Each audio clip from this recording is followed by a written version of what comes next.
सो Corolla KE70 82 model Corolla एक बहुत ही iconic गाड़ी है पाकिस्तान के अंदर, और आज हमारे पास ये गाड़ी जो है रिव्यू के लिए मौजूद है और देखते हैं और करते हैं फिर इसका review. So over the years गाड़ियाँ बड़ी हुई हैं, ये हर कोई बोलता है। कितनी बड़ी हुई हैं? 40 साल में मेरी प्यारी करोला कितनी बड़ी हो गई है। सामने से अगर आप शुरू करते हैं, दोनों गाड़ियाँ एक ही हाइट के ऊपर, एक ही जगह पे, एक ही लाइन के ऊपर खड़ी हुई हैं। बोनट तक आते हैं तो तकरीबन मोर और लेस उधर ही आके दोनों गाड़ियों की विंडस्क्रीन शुरू होती है। इसकी कर्व ज़्यादा जाता है, इसका थोड़ा सा सीधी है। छत के ऊपर आप आ जाएं तो आपको एक वाज़ेह डिफरेंस यहाँ पे दिखता है कि गाड़ी ऊंची ज़्यादा है। और अगर आप चलते हुए पीछे की तरफ आते हैं तो इस गाड़ी का यहाँ पे शीशा ख़त्म हो रहा है, इस गाड़ी का क्वार्टर ग्लास वहाँ से तकरीबन शुरू हो रहा है। और इसी तरह इस गाड़ी की जो डिक्की, मेरे ख्याल से ये गाड़ी ख़त्म हो जाती है, उसके बाद इसकी डिक्की शुरू होती है। तो मेरी प्यारी करोला 40 साल में बहुत सेहतमंद और बड़ी हो गई है। जो आप में से पुराने फॉलोअर करने वाले हैं उनको शायद याद हो कि 2 साल पहले एक दोस्त ने मुझे गाड़ी दी थी रिस्टोर करने के लिए। इस रिस्टोरेशन को तकरीबन 2 साल लग गए, अभी भी थोड़ी माइनर चीज़ें रह गई हैं, लेकिन 99% गाड़ी जो अभी तैयार हो चुकी है। मैं इस गाड़ी के फ्रंट पे आता हूँ तो इसके अंदर 80 के अंदर जो आती थी वो 4 गोल लाइटों वाली आती थी। 81 के अंदर ये वाला फ्रंट आता था जो स्क्वायर लाइटों वाला, और फिर 82 के अंदर जो आइकॉनिक इसका रेक्टेंगुलर लाइट्स वाला शेप है वो आता था। तो 81 के अंदर आपके पास ये स्क्वायर लाइट्स आती थी, रेडिएटर ग्रिल थोड़ी ज़्यादा बड़ी होती थी, बीच में टोयोटा का एक एम्बलम होता था ओरिजिनली जो इस गाड़ी में नहीं है। क्रोम के बम्पर्स विद रबर साइड्स, और बम्पर के अंदर आपके पास जो है इसकी इंडिकेटर लाइट्स आ जाती हैं। इसी तरह आप गाड़ी के यहाँ पे साइड पे देखें तो ये आपकी जो है बेसिकली पार्किंग लाइट और इंडिकेटर लाइट जो अगले फेंडर में इस तरह आ जाती है। ओरिजिनली इस गाड़ी में 13 इंच के अलॉय रिम्स नहीं आते, ओरिजिनली इस गाड़ी में 13 इंच के सादे रिम्स आते हैं, इस गाड़ी में अलॉय रिम्स डले हुए हैं। अच्छा, फिर आपके पास यहाँ पे एक पूरी ऐसे कट चल रहा है जो कि इसका डोमेस्टिक वर्जन जो रिकंडीशन जिसको कहा जाता है, उसके अंदर आपके पास यहाँ पे एक रबर की मोल्डिंग आती थी, लेकिन इस गाड़ी के जो लोकल वाली जो हमारी गाड़ियाँ थी, जो 0 मीटर वाली गाड़ियाँ थी, उनमें नहीं होता था। रेडियो एंटेना आपका एडिशनल इस तरह से ऊपर से लगता है, कोई कंसील्ड वगैरह का रिवाज उस वक्त नहीं होता था।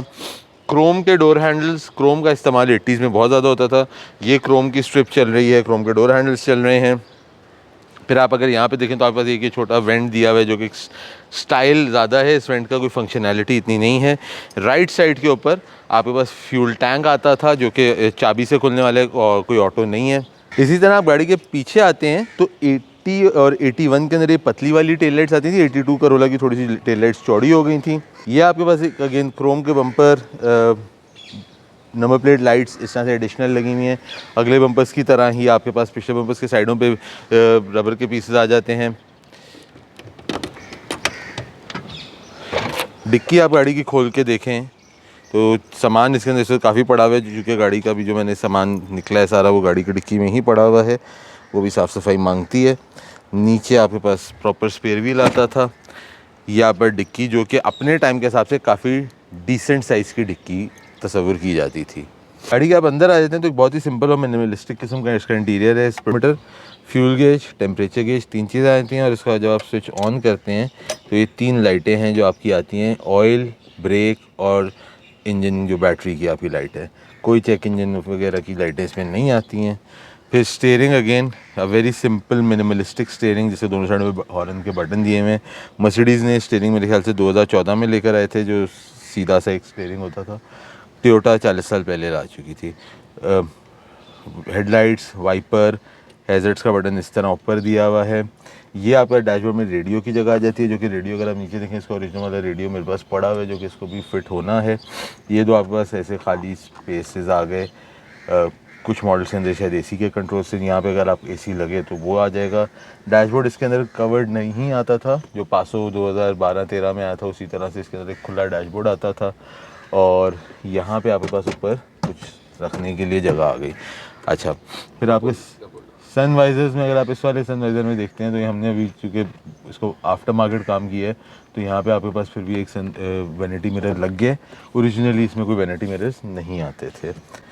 बाकी बीच में कोई कंसोल वगैरह नहीं है। मैनुअल गियर बॉक्स है इसका, यहाँ पे मैनुअल गियर है। आपके पास ये हैंड ब्रेक आ गई एंड दैट्स अबाउट इट। गाड़ी में पीछे बैठा हूँ, हेडरेस्ट कोई नहीं है ताकि आपकी पीछे बैठ के भी फ्रंट विजिबिलिटी बहुत अच्छी रहे। पीछे भी कोई हेडरेस्ट नहीं है तो हेडरेस्ट का कोई तस्वुर ही नहीं है इस गाड़ी में। लेग स्पेस का भी कुछ तस्वुर इतना ज़्यादा नहीं है। हेड स्पेस अलबत्ता थोड़ी सी ठीक है। बीच में बहुत ही एक बड़ा हम्प है, तो 2 बड़े और एक बच्चा तो बैठ जाएंगे। 3 बड़े भी, मतलब लोगों ने तो इसमें 5-5 बड़े भी बिठाए हैं, लेकिन जो तरीके से तमीज़ से बैठने में तो 2 बड़े और एक बच्चे की सीटिंग है। 3 बड़े थोड़ा सा एडजस्ट होके। जी, तो अब मैं करोला चला रहा हूँ और हो सकता है कि आपको जो है आवाज़ थोड़ी सी ख़राब इसके अंदर है, बिकॉज एसी है नहीं और गर्मी इतनी है कि मैं बगैर एसी के शीशे बंद करके तो नहीं बैठ सकता। तो फ्यूल पे अगर हम बात करते हैं, सबसे पहले ये 1300 सीसी गाड़ियाँ फ्यूल पे बहुत उस वक़्त के हिसाब से बेहतर कंसिडर की जाती थी कि जी बहुत अच्छी होती हैं।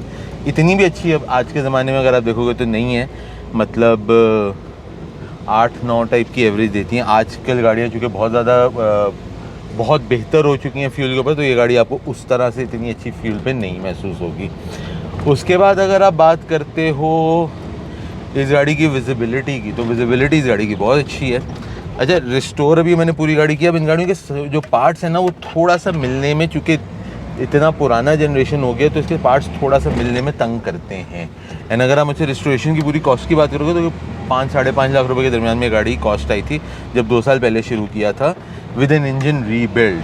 अगर इंजन चेंज करने पे जाओगे तो खाली इंजन ही, आजकल जो 3S का अगर इंजन आप डालते हो इसके अंदर, जो थोड़ा सा इकोनॉमिकली बेहतर इंजन है, तो आपको जो इंजन ही है खाली इस गाड़ी का वो मिलेगा कोई 4.5-5 लाख रुपए का। इंजन की सेटिंग, मतलब इंजन तो खैर इंजन और गियर तो 2.5-3 लाख रुपए, 3 लाख रुपए तक के, लेकिन 4.5-5 लाख रुपए जो कन्वर्जन कॉस्ट आ जाती है आज के ज़माने में।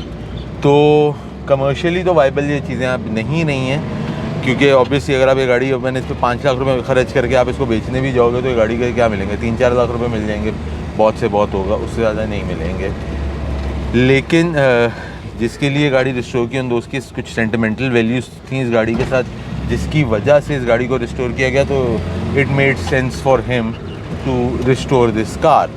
लेकिन अगर आप इसको कमर्शियल एस्पेक्ट पे देखोगे कि is it commercially viable to restore a car like this, तो नहीं, इस गाड़ी को कमर्शियली वाइबल नहीं है आज के ज़माने में आपको रिस्टोर करना, क्योंकि आपको एक तरीके की गाड़ी जब 3 से 4 लाख रुपए में मिल रही है, तो why would you spend 8 to 10 lakh rupees on restoring an existing vehicle. बाकी विजिबिलिटी, एक्स्ट्रॉर्डनरी विजिबिलिटी है with the front end the back and the shorter pillars. Manual गाड़ी है, अच्छा ज़मीन के बहुत करीब है, सीट का कंफर्ट काफ़ी अच्छा है, चलाते हुए non power steering, no AC, हाथ के शीशे, तो बिल्कुल एक जो है वो ओल्ड स्कूल आपको इस गाड़ी के अंदर फील मिलता है। एंड गाड़ी भागती तो है और ड्राइव एक मज़े की ड्राइव है। आई वुड नॉट से कि गाड़ी की ड्राइव मज़ेदार ड्राइव नहीं है, गाड़ी की ड्राइव मज़ेदार ड्राइव है, ठीक है ना। तो ये 2 चीज़ें तो इस गाड़ी के हक़ में जाती हैं।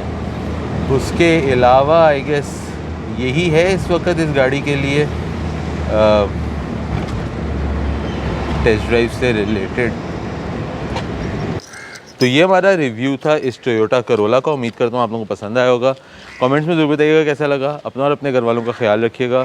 अगली दफ़ा तक के लिए कैमरामैन शालिम रूबिन के साथ उमर अरशद, बैम व्हील्स।